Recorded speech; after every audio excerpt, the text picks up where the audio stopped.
Noticed how your grocery bills keep rising while your garden space shrinks? You're not alone.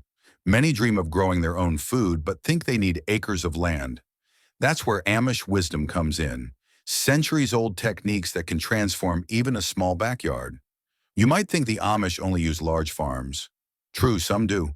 But their smart methods work just as well in tiny urban gardens. Refined over generations, these techniques prove you don't need fancy tools or lots of land to grow plenty. Amish gardening is well planned, with each plant serving a purpose. Their practices, like reusing kitchen scraps in unusual ways, may seem odd but are deeply effective. What if you could grow enough food for a year in a space the size of your living room? Sounds unreal, but these time-tested Amish methods make it possible. From unique soil prep to clever pest control, their tools are simple but powerful. As my Amish neighbor says, you can smell a good garden before you see it. That rich soil scent? It's the sign of a garden ready to feed a family for months. The Amish approach to soil prep might seem unusual at first. They don't rely on store-bought fertilizers or pricey additives. Instead, they create what they call black gold right at home. Rich, living soil full of beneficial microbes. In fact, a single handful of this Amish-style soil holds more living organisms than the entire human population. The Amish composting system is a model of simplicity and efficiency. It starts with a 3 by 3 foot area, ideally in partial shade. The base layer is 6 inches of brown material, dry leaves, straw, or shredded paper, to allow airflow. Next comes a 3-inch layer of green material like fresh grass clippings or veggie scraps. A light sprinkle of garden soil between layers introduces helpful bacteria to speed up decomposition. They follow a 3-to-1 ratio of browns to greens and keep the moisture level just right, like a wrung-out sponge. Too dry slows the process. Too wet causes odor. Weekly turning with a pitchfork keeps the pile active. In 3 to 4 months, it transforms into rich, crumbly compost. Some of their tricks include adding crushed eggshells for calcium, coffee grounds for nitrogen, and even wool scraps for slow-release nutrients. Amish gardeners often joke that they get excited about banana peels and coffee grounds because those peels add vital potassium. And here's where things get really interesting. Amish farmers have perfected crop rotation, never planting the same crop in the same spot 2 years in a row. They follow heavy feeders like corn with soil builders like peas or beans, then leafy greens, and finally root vegetables. This method doesn't just prevent soil depletion, it strengthens the soil. Amish prepared soil can hold up to 20,000 gallons of water per acre, like a natural reservoir, giving plants free access to moisture. The Amish also rely on living mulch, cover crops like clover, rye, and buckwheat, to protect and enrich the soil when food crops aren't growing. These plants add nutrients and prevent erosion during the off-season. As one Amish farmer says, soil is like a savings account. You can't keep taking without putting something back. The Amish use natural fertilizers like aged manure, always aged for at least 6 months, along with fish emulsion and compost tea, made by steeping finished compost in water for several days. This liquid is packed with beneficial microbes and nutrients. Their time-tested methods create soil so fertile, plants seem to leap from the ground. As the Amish say, feed the soil, and the soil will feed you. Studies show Amish-managed soil holds up to 60% more organic matter, boosting plant health and storing carbon underground. Building this rich soil takes time, but as Amish farmer Jacob says, good soil is like a good marriage. It gets better with care. To protect crops, the Amish avoid chemical pesticides. Though tempting, these products harm good insects and leave lasting residues. Nature-friendly methods work better in the long run. Recent studies found traces of common garden pesticides in 90% of U.S. household drinking water. Even worse, these chemicals are linked to a sharp decline in bee populations, with some areas losing up to 40% of beneficial insect species. The Amish take a hands-on approach to pests with daily pest patrol. Each morning, they inspect plants and remove bugs by hand, dropping them into soapy water. It may seem unpleasant, but it's an effective and satisfying method. As one Amish gardener says, every bug you squish is one less inviting friends to dinner. What's even more interesting is their use of natural predators for pest control. The Amish create beneficial highways, strips of native flowers and herbs that attract pest-eating insects and birds. Ladybugs, praying mantises, and parasitic wasps become powerful allies. One ladybug can eat up to 5,000 aphids. They also keep brush piles near gardens to shelter toads and snakes, nature's pest control pros.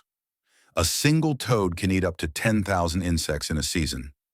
As the Amish say, if you see a toad in your garden, tip your hat. It's working harder than you are. Even a shallow dish with stones can attract insect-eating birds. These birds help control pests and act as natural alarms. Sudden silence often means a hawk is nearby, which also keeps rodents away.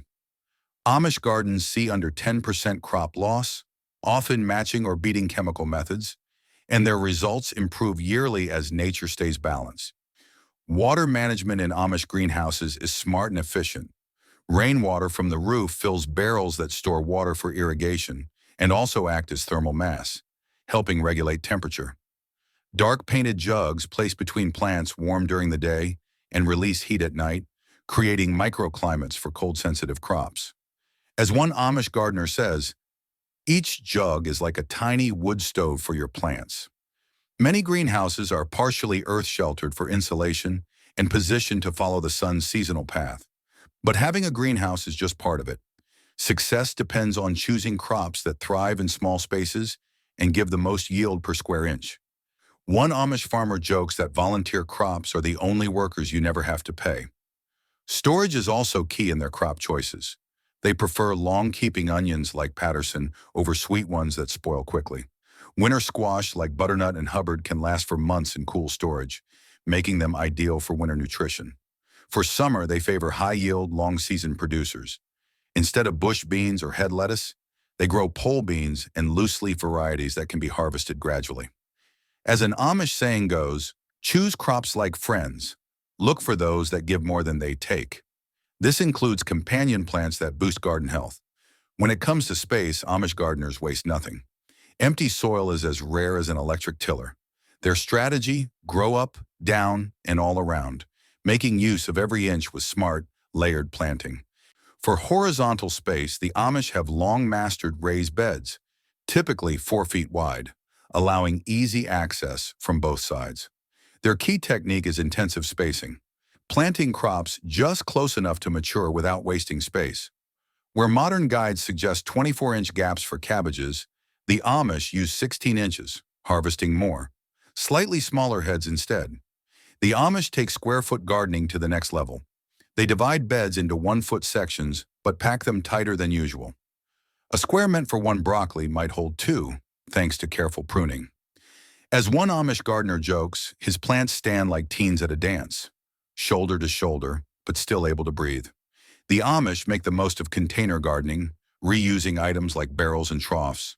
A single container might hold a dwarf fruit tree, herbs, and trailing strawberries.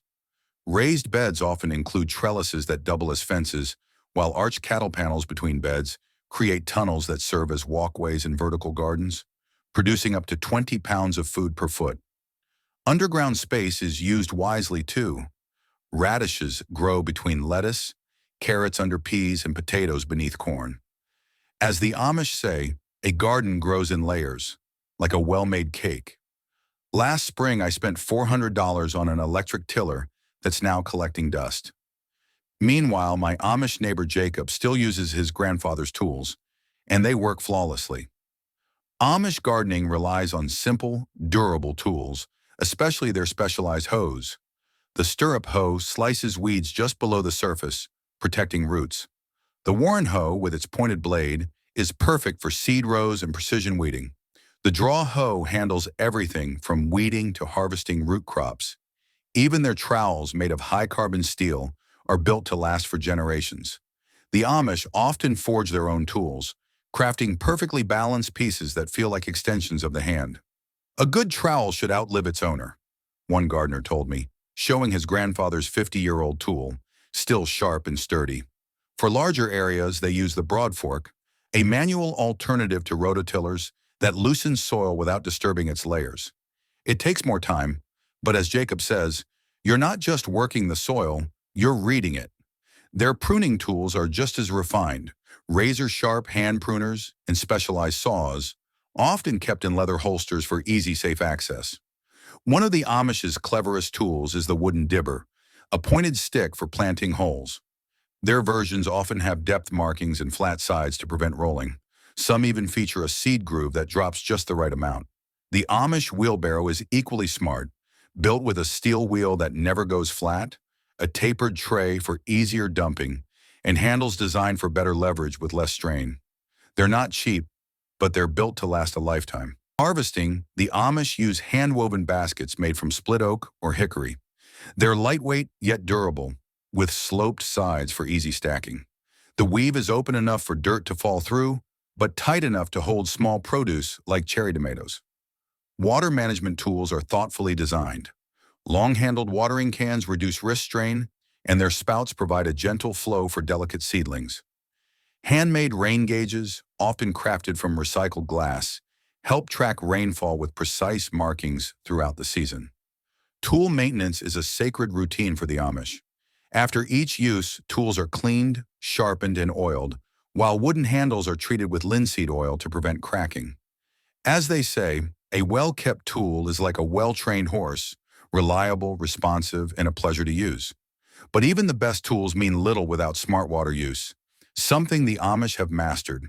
The average American garden uses around 3,000 gallons of water monthly during the growing season, but Amish gardens often use less than half while producing more. Their approach focuses on efficiency, not restriction. They rely on rainwater collection through interconnected barrels equipped with first flush diverters to remove debris and overflow pipes to store hundreds of gallons. For irrigation, they use clayolas, unglazed pots buried near roots that slowly release water, cutting evaporation by up to 70%. Living mulch like purslane and creeping thyme retain moisture and suppress weeds. Watering is deep but infrequent to encourage strong root systems, with customized watering cans for different plant needs. They water early to prevent disease and use prophetic watering before dry spells. Raised beds often hide woody compost layers that act as natural water reservoirs. Even household gray water is reused for fruit trees and ornamentals, while runoff is directed to water-loving plants like raspberries and elderberries. One of the Amish's most innovative methods is the keyhole garden, a circular raised bed with a central compost tower that also serves as a watering hub. Water poured into the tower seeps through compost, delivering nutrient-rich moisture directly to roots. This design can cut water use by up to 80%. Their gardens are drought-ready, with plants grouped by water needs and drought-tolerant species shielding thirstier crops. In dry times, they use the cup method, small containers with tiny holes placed near roots for slow watering. Water features not only aid irrigation, but also attract pollinators, supporting a healthy garden ecosystem. Without pollinators, even the most fertile garden would yield far less. The Amish recognize their value, treating them like essential, unpaid workers. While modern farms rent honeybee hives, Amish gardeners build year-round habitats for native pollinators. Their gardens are planted with continuous blooms, from early crocus to late asters, ensuring insects stay season-long. Mason bees, favored for their efficiency, nest in reed bundles or drilled wood blocks, placed in sunny, sheltered spots. Butterflies are drawn by flowers like zinnias and cosmos, along with warm stone basking areas and shallow mud puddles rich in minerals. Using a stepping stone layout, flower patches are spaced no more than 20 feet apart, creating safe paths for pollinators. Native herbs like mountain mint and anise hyssop attract insects while offering practical harvests. With pollinators hard at work, the Amish turn their focus to preserving the bounty. Growing food is only half the challenge. Preserving it through the winter is just as crucial.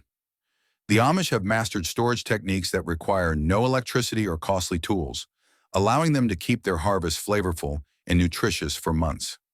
At the heart of their preservation strategy is the root cellar, a precisely designed, earth-cooled storage space. Unlike modern basements, these are typically dug into north-facing slopes to take advantage of stable underground temperatures. Most are about 10 feet deep, cool enough for summer yet shallow enough to avoid freezing in winter. Inside, the cellar is divided into humidity zones. The back holds root crops like carrots, potatoes, and beets at around 95% humidity. The center stores fruits like apples and pears at 85%, and the front stays drier, between 60 to 70%, ideal for onions, garlic, and squash. This careful zoning keeps produce fresh well into spring. Canning is another vital method the Amish use to preserve food, but their process goes far beyond simple water bath techniques. They follow what's known as sequential canning, a system that maximizes both jar usage and energy efficiency. Early summer fruits are preserved first. Then the same jars are reused for late-season vegetables, which are later replaced with autumn harvests. Through this rotation, a single jar may serve 3 or 4 different purposes within one season. For low-acid foods like meats and vegetables, they use pressure canning under strict safety standards, while also employing smart energy-saving practices. Often, several canners are run at once using just one heat source.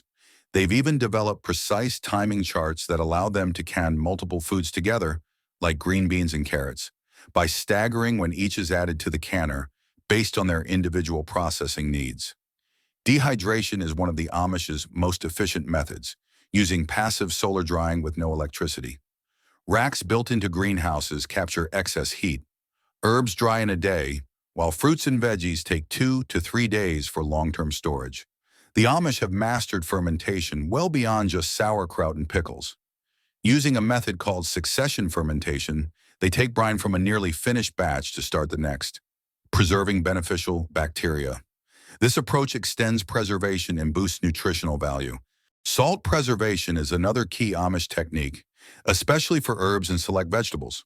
They layer fresh herbs with salt in ceramic crocks, a method that retains both flavor and medicinal qualities better than drying. The result is a rich herb-salt blend used all winter for cooking and natural remedies. One of the most ingenious Amish preservation tricks involves using preserved foods to help preserve others. For instance, dried apple slices are layered with fresh root vegetables in storage. The ethylene gas from apples helps prevent sprouting. Similarly, a few fermented grape leaves added to pickle jars keep cucumbers crisp thanks to their natural tannins. But beyond the techniques, the true beauty of Amish food preservation lies in its communal nature. These age-old methods are most effective when shared. It's not just about storing food, it's about people coming together. Studies show collaborative gardening can boost productivity by up to 70%, and the Amish have mastered this art. Their community gardening model isn't just teamwork, it's a finely tuned blend of skills, shared tools, and collective wisdom that transforms every garden into something greater than the sum of its parts. The Amish divide seed saving among families. One handles tomatoes, another beans, another corn. This specialization builds expertise and results in stronger, locally adapted seeds year after year. Tool sharing in Amish communities mirrors their seed-saving approach. Instead of every household owning every tool, they create communal tool libraries, spaces where tools are stored, maintained, and knowledge is exchanged. Innovations like better sharpening techniques or tool modifications are quickly shared, benefiting everyone. The Amish work frolic is like a barn raising, but for gardens. Families gather to complete big tasks together, such as building trellises or prepping beds, turning a week's work into a single productive day. These events also double as learning hubs where techniques and innovations are shared. Their harvest sharing system is just as smart. Families coordinate crop production, so each garden specializes. One may grow winter squash, another root crops, and then they share the harvest. This efficiency boosts both yield and quality. The Amish excel at succession planning between gardens. When one family's lettuce is ready to harvest, another's is just beginning. This staggered timing ensures a continuous supply and reduces waste. Their preservation efforts are also community-based, with shared canning days that make efficient use of tools, energy, and labor while fostering connection. Pest and disease management operates at the community level too. When one gardener notices an issue, word spreads fast so others can take early action. They also keep shared records of pest trends, weather effects, and solutions, creating a collective knowledge bank that improves every season. The Amish run their plant breeding programs as a community effort, with families testing new varieties, documenting results, and sharing the best ones. This teamwork produces crops well suited to local conditions and builds resilience. If one family faces difficulties, the community steps in to provide food and seeds. As an Amish farmer says, when we grow together, we all grow stronger. While not everyone lives in tight-knit communities like the Amish, their values of sharing and cooperation can be applied anywhere. Whether by sharing seeds, exchanging tool tips online, or organizing group garden days.